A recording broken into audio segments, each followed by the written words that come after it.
Okay, everyone, we're back. We're trying it on a different Wi-Fi. We'll see if this works. And uh, I'm gonna keep trying. There was David. You guys can see David back there. Where is he? Yeah, that's from Taryn. When Taryn got two black flags. Oh, they paint that on the car? Yeah. Oh. Yeah. So I wanted to show you guys. Can you try the live stream now? See if it works.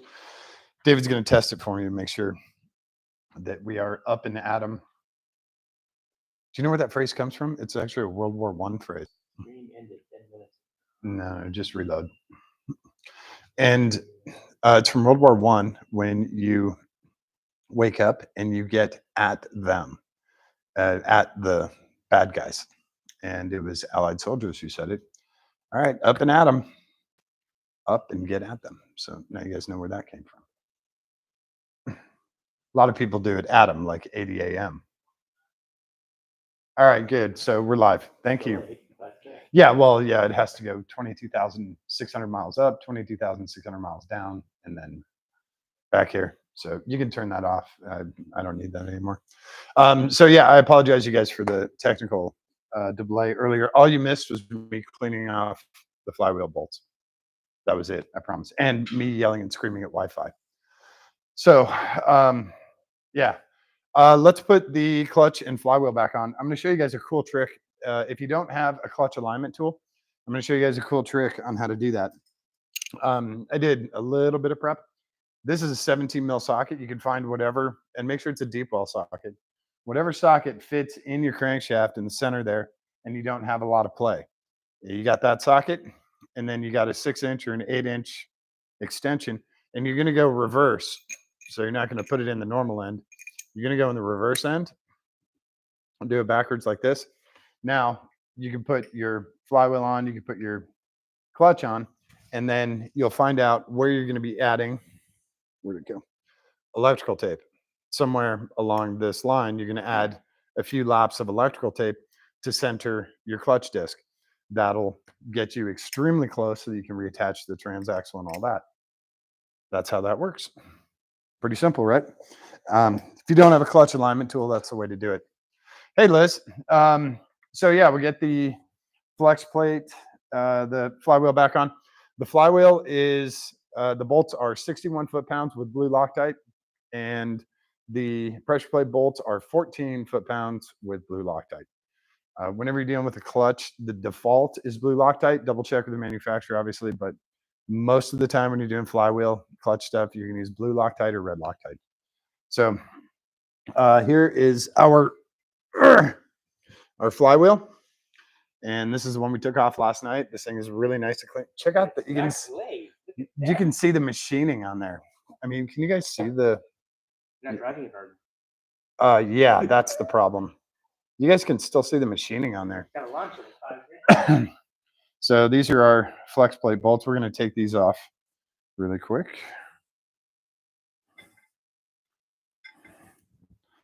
There's 6 of these. And yeah, I don't know what these bees are doing here. They're having a good time with this engine block. They like it for some reason. Usually when you're dealing with clutch stuff and clutch discs and flywheels, they look clean, but they're actually very dirty. And the stuff that's on them is probably not stuff you want on your skin, or you don't want to ingest or anything like that. So if you can, yeah, usually they'll have asbestos or some other, illegal material. It looks clean, but it's actually not.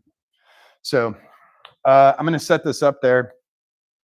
And actually, yeah, I'm going to set it up with 1 bolt right now, and then I'll come back and I'll do all the bolts in Loctite and then re-Loctite this guy.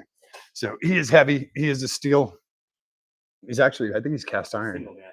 Yeah, single mass. And these little drill out holes here are for balancing. So when they put this on the balancer, they'll drill out a little bit of material to help keep it balanced. So this is hub centric. So there's no alignment pin or anything like that. You do have also a balancing mark here on the crank, but we're not really going to use that. There's no right side up or anything like this. This thing spins like hell. So Back in the day, sometimes when you bought a flywheel as a replacement, it did not have a ring gear on it. yeah, you had Move your to ring gear over. move your starter gear over. I moved the first time I learned that part, man, when I got it all back together and went to start it. You guys can see me. That's really hub centric. It's a very tight fit, and it should be a tight fit on the crank. You don't want it to be loose and wobbling around. So you can kind of wiggle it back before. And these teeth back here are for the starter. That's where the starter engages and turns everything over. So now that I'm here, I'm going to line up. Actually, he's going to stay put. So I'm just going to do these bolts. I'm just going to check to make sure I'm in line.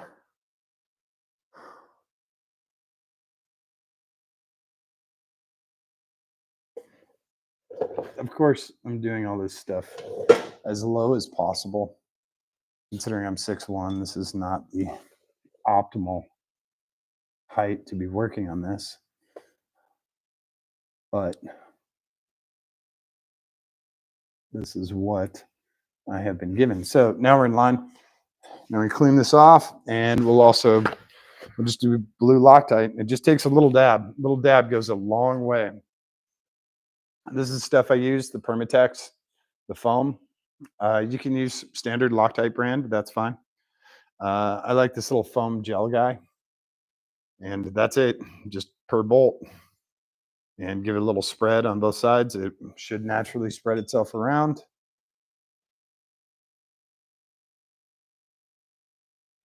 Just get them started. Always start bolts by hand. Please, please start bolts by hand.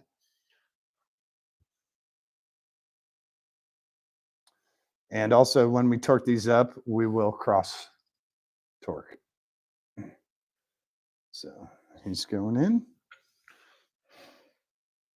And David's going to help me hold the engine block while we torque all these. David's big and strong.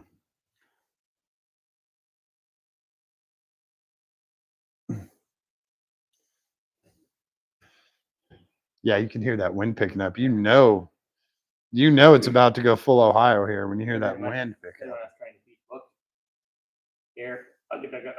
Yeah. There's a lot of dealerships will just be like, and they'll just zoom it in. They won't do 61 foot-pounds. They'll probably do about 120, and they'll call it good. And then they'll wonder why, flywheels are cracked and stuff like that.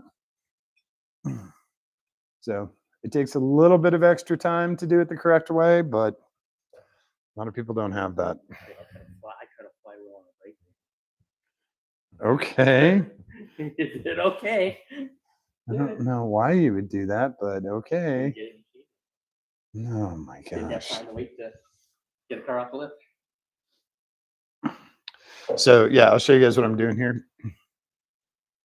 It's a little dab right there. And then I just use the tip of the container to put it on two different sides, and then it'll spread it around when it threads in.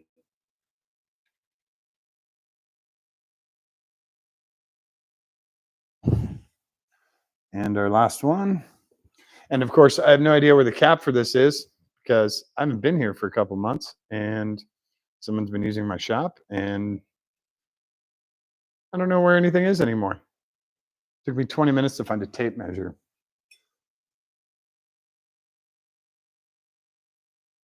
Of course, a year ago, I could walk in here blindfolded and find a tape measure. So now we have our 14. And I'm just going to do these guys by hand. Even by hand, I cross bolt. That's sad, isn't it? I just want to make sure that they're seated, center. The last thing you want is vibration coming through here. Because this is a big, heavy chunk of steel. You get vibration coming through here, it's awful. Oh, Liz says hello, David. Now on some of the German cars, particularly BMW, one of the bolts is the crank sensor trigger. So if you Yeah. put the bolt in the wrong spot, Yeah, you're there'll be a crank sensor trigger on the back side, because that also helps time out if you have a DCT dual clutch. It helps time out that second clutch. That's why they do that. So they'll have a crank and like a flywheel. So that way they know how fast the crank is spinning and how fast the flywheel is spinning, and they can match up accordingly. So let's torque these bad boys down, and let me get them. What are the odds that the batteries are actually good in this?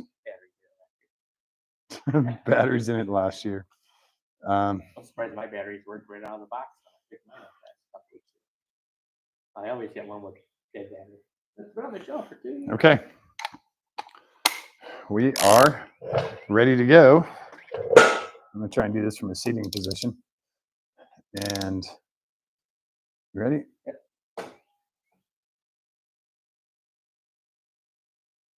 Seems like a lot for 61 foot-pounds. Yeah, hang on. He's Look up all the other ones.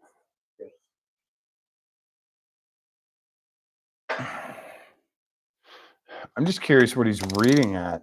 You got a hold of him? He's really close. So the better way to do it, we might have to give you a crank. I'm going to give you a crank. It's all right. The crank thing will be better anyway. That is a 21.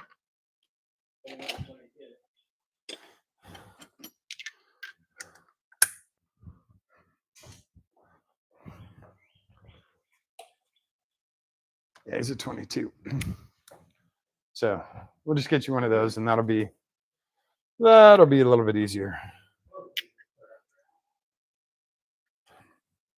We actually cannot put it on the ground. And get you a breaker bar.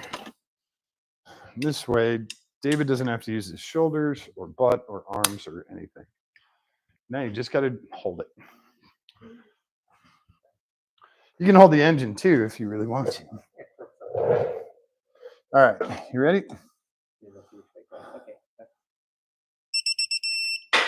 There's one.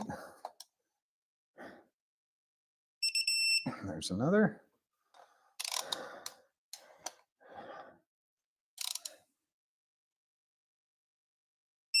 Oh, close. There's another. Yeah.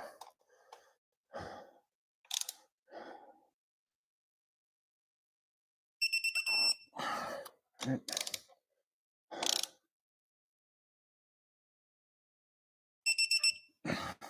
One more.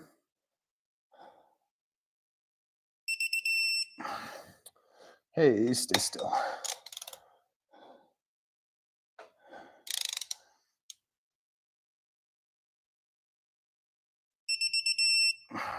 Okay.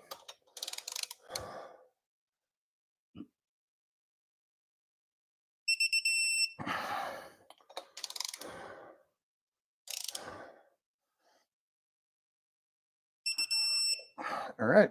I'm going to go around and just double check all of them.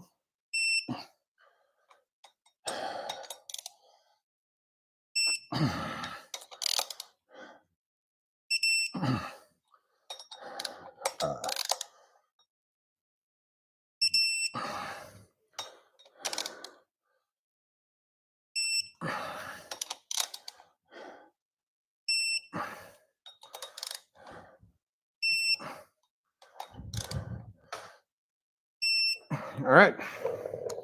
We're done. Thank you with that. We'll save that tool for doing the clutch.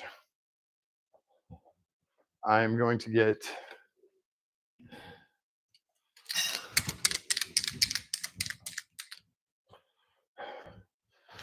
I'm gonna grab a paint pen and just mark these guys. Maybe. Oh, come on, paint pen. There we go. Oh, of course. And then he just drips, right?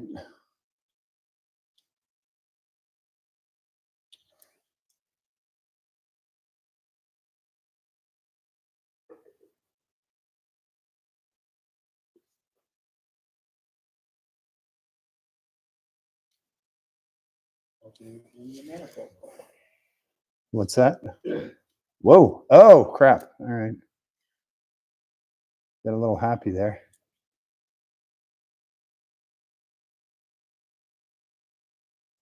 These paint markers are usually pretty good. These ones just haven't been used in a while. Once you get the paint flowing. All right. So we can clean up that.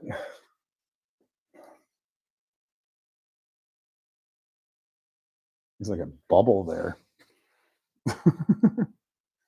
You get a little happy, a little excited about getting torqued and marked.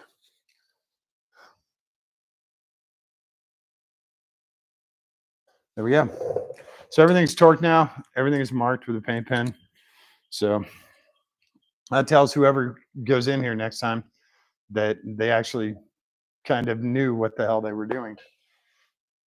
So next up, we're going to do our clutch plate.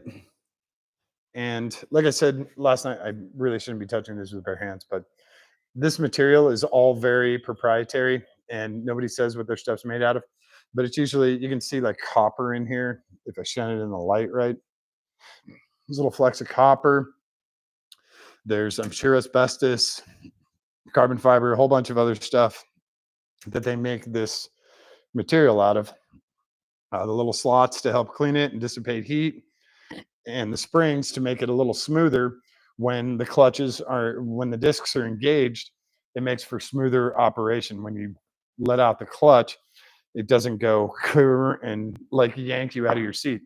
So if you have a lot of production cars will have 6 springs or 8. Some will have 4, like this one. This is a standard, regular production model Camry clutch. There's nothing special about it. It's OEM. And then some will have 2, and then some will have none. The one I have in the, yeah, the one I have in the Neon does not have any, and it's a violent engagement, very violent engagement, but it grips like hell. I'm not too concerned about engagement because the whole time I'm in the car, it's very violent.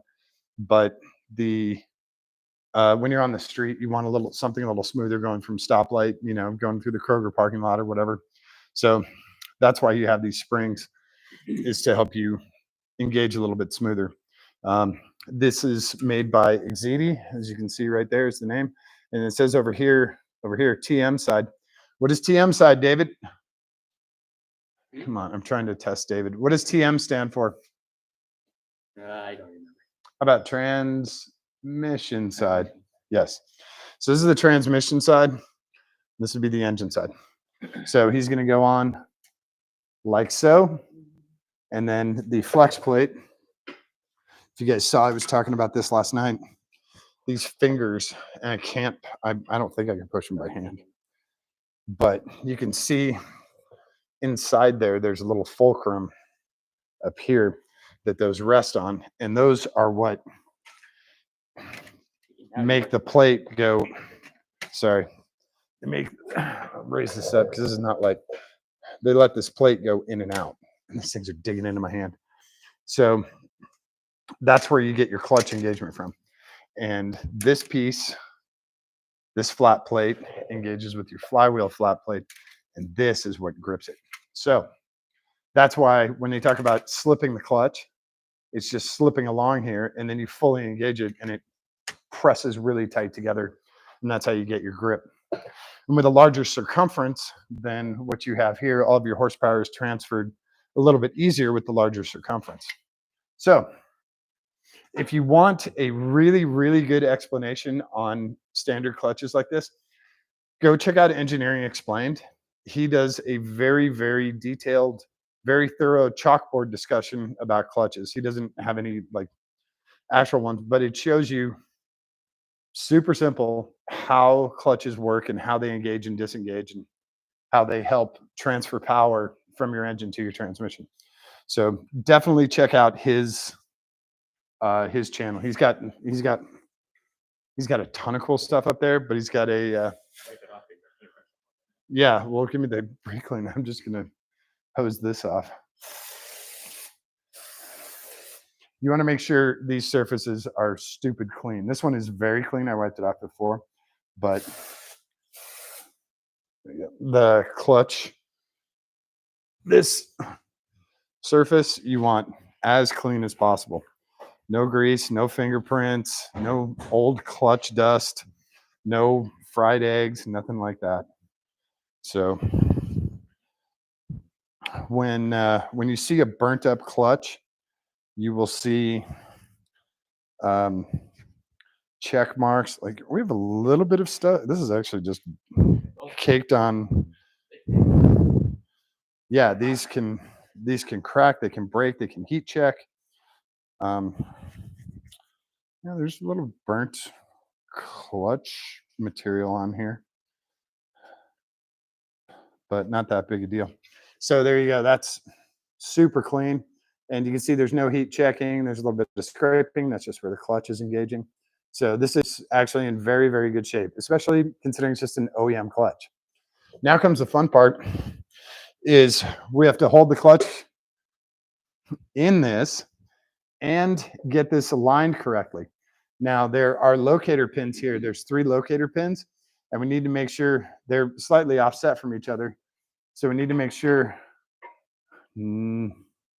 that we're getting on the correct ones. And I guessed right the first time. Yay, me. Cool. I think I guessed right the first time. Okay. So now we take our clutch disc. We're going to put it right up against that. And it's going to drop down when I put this in. But that's why we have our clutch alignment tool. Just need to make sure he stays put. I might do the bottom one first. There's my alignment. Yeah. Yeah, I can add the clutch alignment tool kind of at any time. I just want to. These are not on off, and these are what's right. I just want to get a safety on here so it doesn't fall.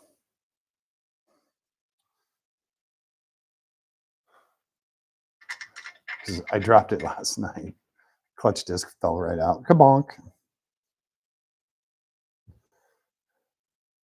So now I still have a loose clutch disc in here. So I'm going to try and get you guys a little better shot here. God, I hate having this crap on my hands. And we are going to get our socket and our extension. Come on. Okay. Do this. And actually, I probably won't even need. He actually lines up. You can also see it visually. It's pretty damn. He's pretty damn close.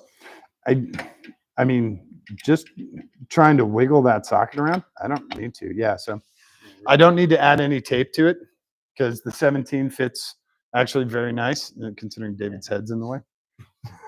But yeah, sorry for the reflection. That's okay. So now we'll get some blue Loctite, and hopefully we can get these other bolts to engage. Yeah, so we got these top 3. So I'm going to get some blue Loctite going, and we're going to Loctite these 6. There's 6 bolts that go around, and these ones will be a lot easier. We probably won't need the. It's 14 foot-pounds, so we probably won't need.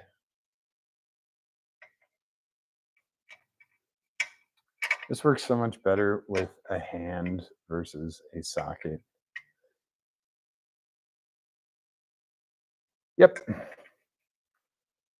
So he's on there. And again, you're going to want to cross bolt these.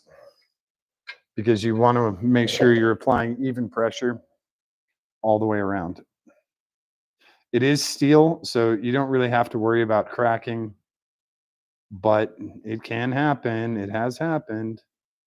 So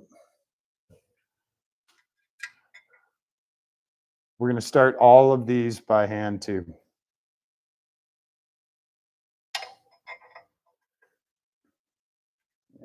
Once you get it snugged up enough, then you can hold the plate in place. Yeah. Yeah. No, old time mechanics trick, and all the old timers will usually have an output shaft or input shaft from a training they're working That on they've for cut years. off. Yep. Yeah. Perfect Like alignment too. Chevy small block TH350. Well, not TH3, M22.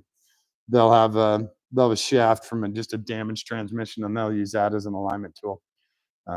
When I finish getting this together, I'll show you guys what a modern alignment tool looks like.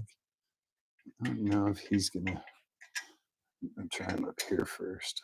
If you snug a couple down, it'll pick up the space. Yeah.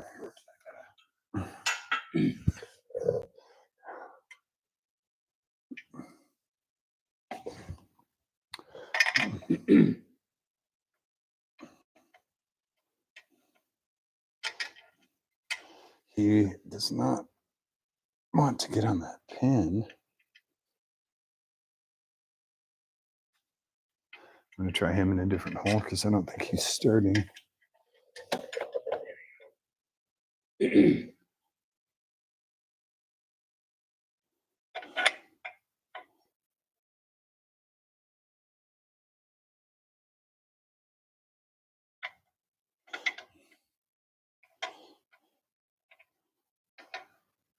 Okay, that's better.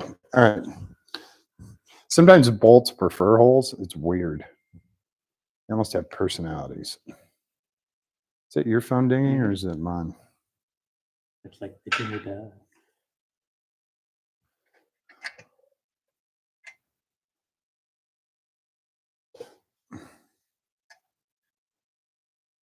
All right, where's my other guy down here?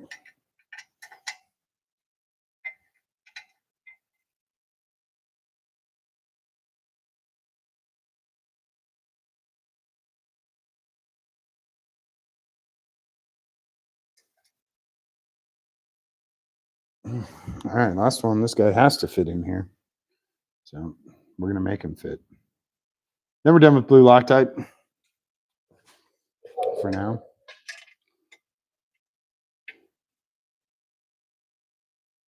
Yep, he's gone.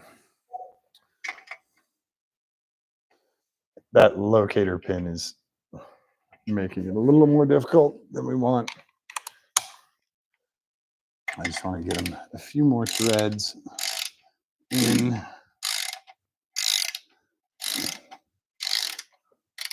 It's hard for your fingers to press that locator pin in. Can you still move around?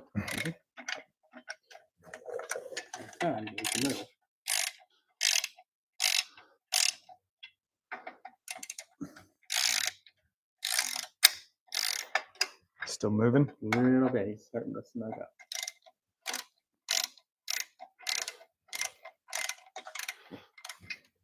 The guy in the bottom. Yeah.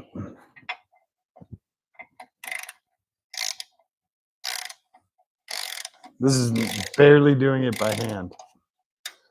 So we're going pretty good there. Should still be pretty loose. He's snugging. Okay. So get him lined up.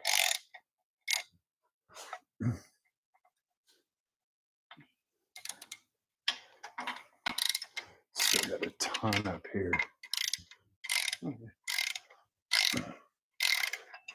Not moving. Now you're tight? Hey, you can still move them. Okay. So yeah, now we've got him where that disc is snug in there. We've just snugged up all these bolts around and the disc is snug. So with that shaft, we can slowly move it. Sorry, we can slowly move it around a little bit to help center it up. David's shorter than me, so that's why he's down there doing that.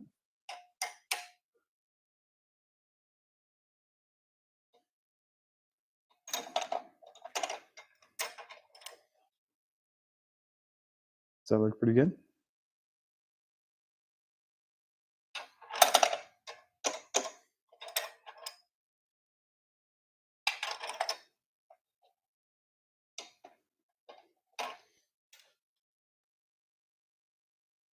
You know, look at my eyes. It looks pretty damn close. What do you think? Oh, well, I'm going to give him a little snug. You can hear it crunch down too. All right, I have to get way low here. All right, hang on.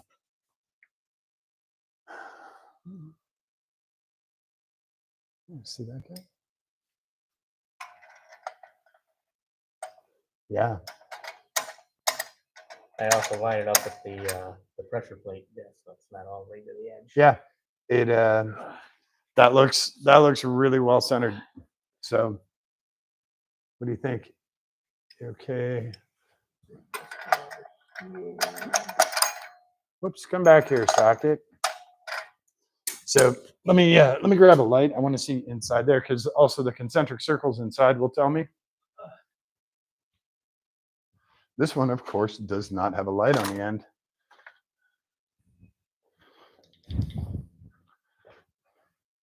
So if you're concentric through here,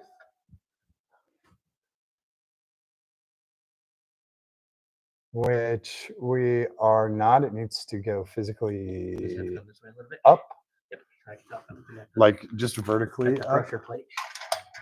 So like this way a little bit. Hang on. Of course that should turn off. Hang on. Yeah, up a little bit more. Out. Hang on a sec. Yeah. Yeah, that's a lot better. Use that to the edge.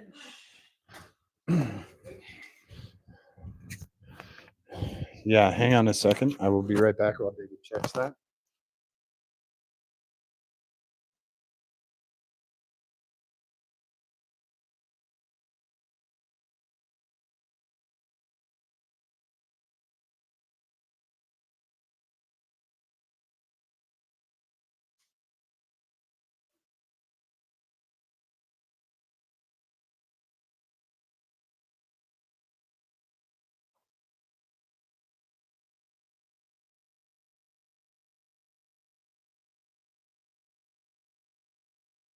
I am going to wash my hands because I know there's gross shit all over my hands.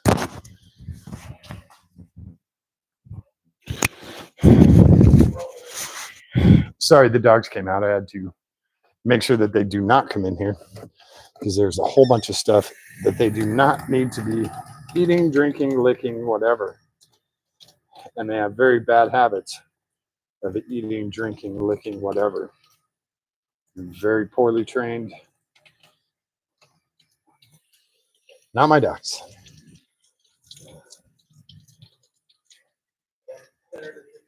Yeah, I think that's pretty damn close. So you can do it without a clutch alignment tool. I'll show you guys what a modern clutch alignment tool looks like, and then we'll torque that down.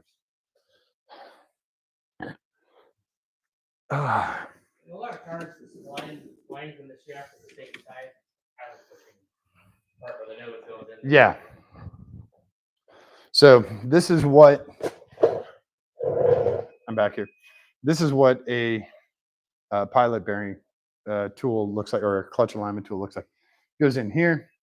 This goes into the pilot bearing. This first part goes into the pilot bearing. This goes into the clutch. No. So that's how that works. And then everything gets aligned. Pull it straight out, and you're 99% aligned. So let's torque these guys down to 14. Holy shit. Can we? The dogs. Just uncontrollable. And see, the bee buddy's back. I don't know if you guys can see the bees. There's something about this engine they like.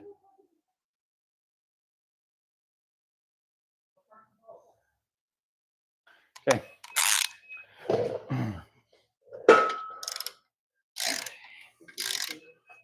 I probably won't need you for this because it is only 14 pounds. Yeah, you never know. You can also hear those fingers You'll see them move. move out. Yeah, I'll try and. Go and see. Yeah.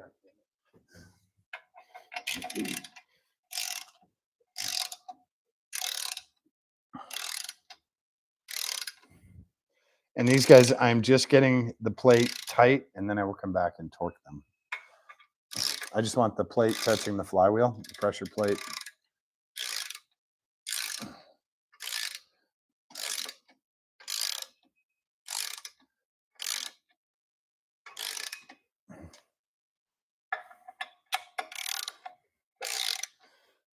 That's all I want.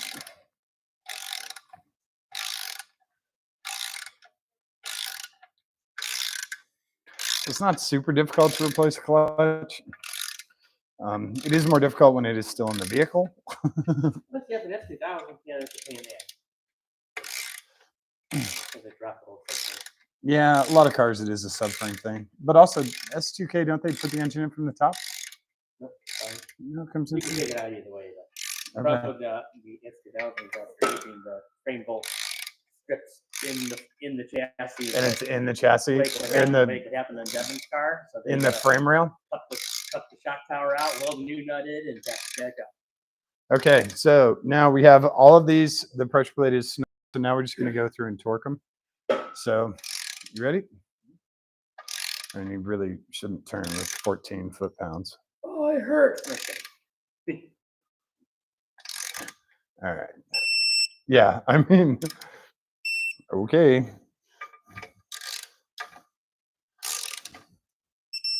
And like I said, it doesn't take much.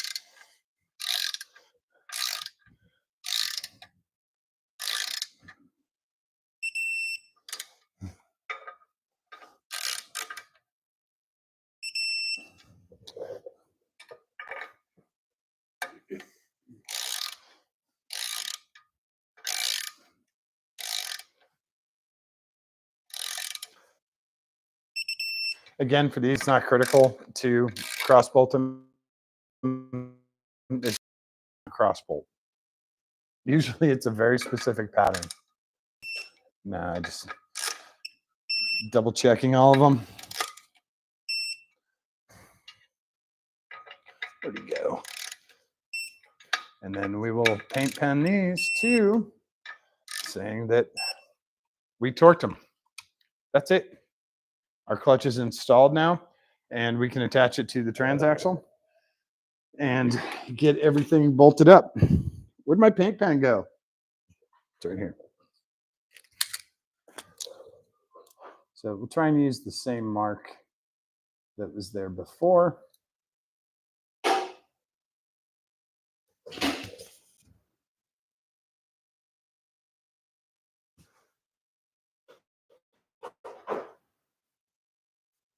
Because those are special marks. Those are Nate Millison marks.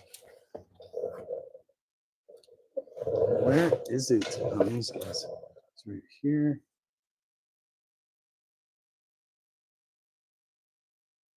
Great that this thing's just blowing around in the breeze, right?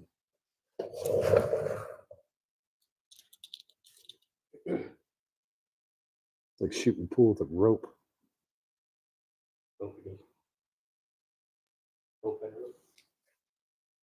Yeah. Mark the edge of the bolt. I'm going to mark the head on the top too. Okay. Successful clutch replacement. Took it off the yellow last night, put it on the backup. I guess we'll just call this the gray one, right? Put it on the gray one. Brought over that speckled paint. Huh? I could have brought over that speckled paint. What speckled paint? Look, I got gold speckle and I got pink. For engines? Yeah. You have, kids' old projects. I got fancy. oh, yeah, but it's not 500 degree, 2000 degree engine paint. Yeah, it'll last about an hour. So that's it. That's everything for putting the clutch back on. Again, we're gonna. Well, hopefully David will help me. Yeah. Gonna move the transaxle over here, and then the input that. We might have to, rotate to get the splines correct. Should go right together, and then that's it. Then the engine can roll over and go back in the MR6, and then it's wiring and plumbing tonight, and the car should run and start. So this is the fun part. I'm glad you guys like this. If you have any questions or whatever, definitely shoot me a message. Let me know. This is not the definitive video on how to do a clutch install by any stretch, but it gives you all the basics that you need, and hopefully take some of the fear and worry out of replacing a clutch. It's not super not super difficult, but it's something that you got to do if you blow up a clutch or burn one out, or like in our case where we're swapping engines and transmissions, you got to do it this way. So hopefully you guys are a little more at ease with doing this stuff. If you have any questions, comments, definitely put them below and let me know. You guys are loving the stuff that I'm putting up so far, so I'm gonna keep doing it. Like I said, I don't get paid for any of this. YouTube doesn't pay me. Nobody pays me anything for this, so I'm doing it because I love doing it and because you guys love watching it. So I'll keep going. Don't forget to show someone that you love them today. Give me a kiss on the cheek. Give me a kiss on the tip of their nose. Tonight, once we get the engine in the car and get it plumbed up and hopefully start it. Might be really late, but we'll definitely get it done. All right. Thanks, everyone. We'll catch you soon. Have a great day. Have a great Saturday. Awesome. Look at this engine. Damn, that looks good.